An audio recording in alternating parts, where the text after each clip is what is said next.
It's a new year and a new chance for you to make a fresh start with your compliance. For the next 31 days on the FCPA Compliance Report, we're going to be bringing you a daily tip, strategy, or idea that you can use to improve your program.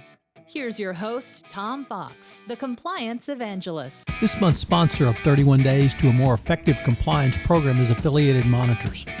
Founded in 2004, Affiliated Monitors provides professional, independent integrity monitoring and ethics and compliance assessments nationally and internationally and across almost all industries.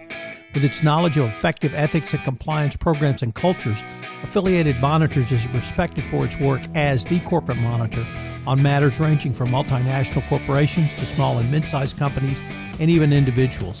Having served in over 750 monitorships, no one has more experience as an independent monitor than the team at Affiliated Monitors. For more information on how an independent monitor can help improve your company's ethics and compliance program, visit this month's sponsor, Affiliated Monitors, at www.affiliatedmonitors.com.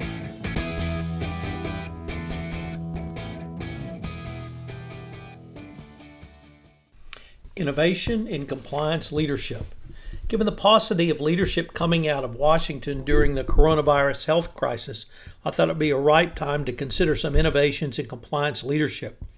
While many compliance departments have begun more as a command and control function set up with lawyers to comply with anti-bribery laws such as the FCPA, this type of leadership model is now becoming outmoded in today's world. It is not that employees are interested in the why they should do business ethically and in compliance with such laws, but how they can do so.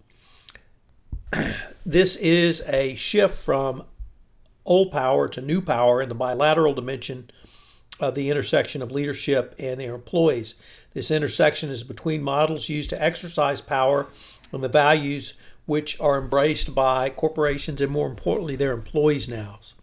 It is understanding the shift of power which will facilitate compliance moving forward to the forefront of a business integration role. The new power models are fourfold: sharing and shaping a company that is much more integrated, funding the company which continues its integration by adding a vertical component of funding, whether equity positions or some other type of funding. Third is producing, in which participants go beyond supporting or sharing each other's efforts and contribute their own. And finally, there's co-ownership, which is a decentralized operationalization approach. There are 5 values laid out that help guide leadership. These include in the area of governance, where power favors informal networked approaches to decision-making; collaboration, where power values rewards and those who share ideas, even ones to build upon. Second is doing it ourselves, which is a belief in the operationalization of culture. Third is, or finally next, is transparency, which intones a more permanent transparency between business and social lives, as most millennials will tell you now. And finally is affiliation, which means new and younger employees are less likely to forego decades of relationships with one institution. So, how can you achieve these? There are 3 prescriptions. One is assess where you are. And this is obviously an important part of every compliance program is a risk assessment. But assessing where you are is something compliance practitioners are very comfortable with. It is an assessment that is turned inward, so you assess the compliance function itself on the power compass, where you are today and where you want to be in 5 years. Then you can benchmark from other companies in responding. Internally, you can begin this process with a conversation about the new realities and how the compliance function should help a company move forward. More importantly, such an assessment can help identify aspects of the core model and values which should be changed. Next, incorporate business unit interest. The wisest organizations will be those which more fully operationalize compliance by having painfully honest conversations inside and outside the compliance function about the compliance function's impact. I think the first question that should be asked by a CCO is, what are you doing and how are you doing it? But more importantly, what are you doing to incorporate the concerns and suggestions of your customer base, i.e. your employees, into your compliance regime? If you're going to ask a business unit to be significantly better or be your business partner, you need to have a mechanism in place to engage the business unit so there can be an inflow of input before the compliance function has an outflow of requirements.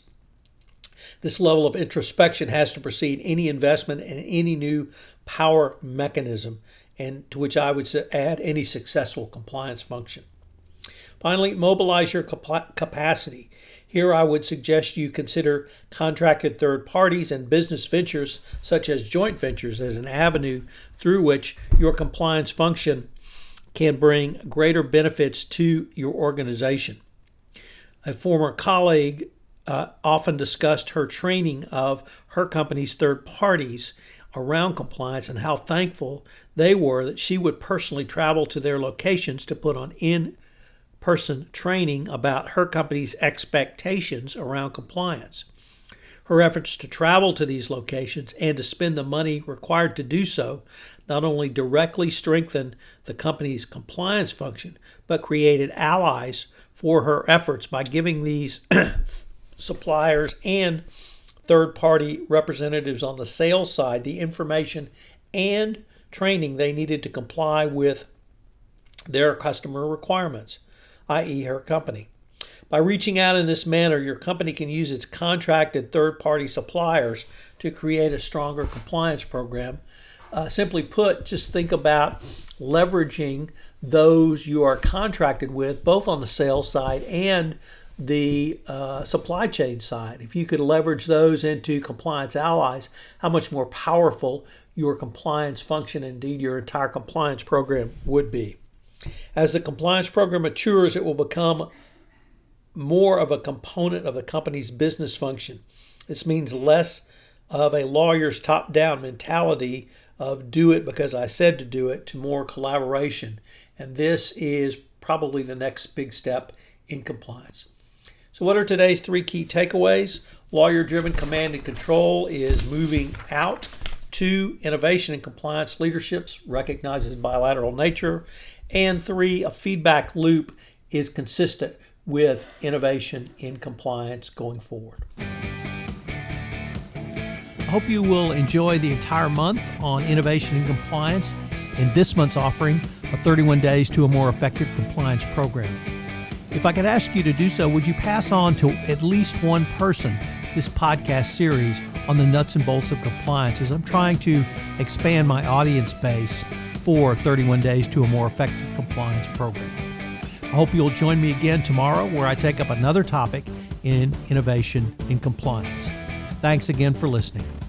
31 Days to a More Effective Compliance Program is a production of the Compliance Podcast Network.